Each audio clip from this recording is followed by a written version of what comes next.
عزيزي المشاهد، أنا باصور لك الفيديو دوّة الساعة 02:00 بالليل. إيه اللي خلّاني أصوّره متأخّر كده؟ أنا خلّصت، واحد كلّمني، أصَرّ إن هو يكلّمني تليفون وأنا ما باعرفش أتكلّم بالليل في التليفون، بابقى خلاص روّحت ومانيش مجمّع، فهو أصَرّ، فكلّمته. أول حاجة هو أخ عنده 50 سَنة، 50 سَنة، عاوز يبدأ يشتغل، ما فيش معاه إلا 7000 جنيه بس، عاوز يجيب مناديل وعاوز يشتغل وعاوز يتحرّك وعاوز يروح وعاوز ييجي وعاوز يسافر، وعاوز أقول لكم راجل ما شاء الله منطلق، يعني هو راجل عاوز ييجي لي مخصوص ياخد مناديل. فطبعًا عشان ييجي هو من بلد مسافة بينه وبينه 4 ساعات عشان ييجي لي، فعاوز ييجي ياخد الشغل. فطبعًا أنا الحمد لله يعني مش بادوّر على المكسب ولا بادوّر أنا هاخد كام منّك، بادوّر إن أنا إزاي هافيدك سواء منّي أو من غيري.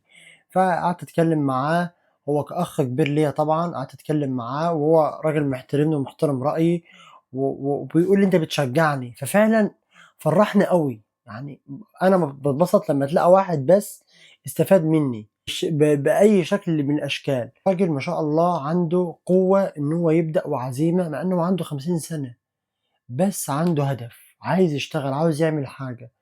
تخيل عزيزي المشاهد، هو هيبدأ معايا ب12 بالة مناديل، وعاوز يشتغل، يروح هنا وييجي المطاعم ويشوف يعرف يبيع المناديل فين، وقال لي: "إن شاء الله هابيع وهاعمل وهاسوي." وراجل عنده قوة، راجل قال لي بيقول لي: "مش مهم عندي المسافة، أنت لو في بلد تانية أنا هاجي لك." ما شاء الله. فأنت يا شباب أنت قاعد ليه؟ قاعد على القهوة ليه؟ قاعد لبابا لا يصرف عليك وماما تصرف عليك، ليه مش بتشتغل؟ ليه مش بتتحرّك؟ ليه عمّال تقول الظروف، الظروف، الظروف؟ عايز أقول لك واحد عنده 50 سَنة وعاوز يشتغل، عاوز يبدأ، أنت بقى اللي عندك 20 سَنة واقف لي وبتقول لي البلد واقفة والبلد خربانة.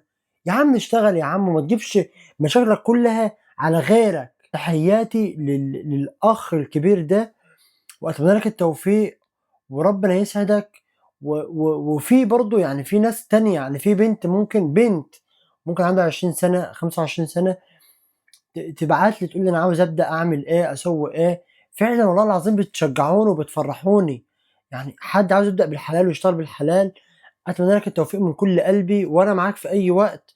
وأنا باعتذر للناس لو أنا اتأخرت في الرد عليكم في ب ب بأي شكل أو بآخر، فوالله بيبقى غصب عني، يعني ما بابقاش أنا متعمد.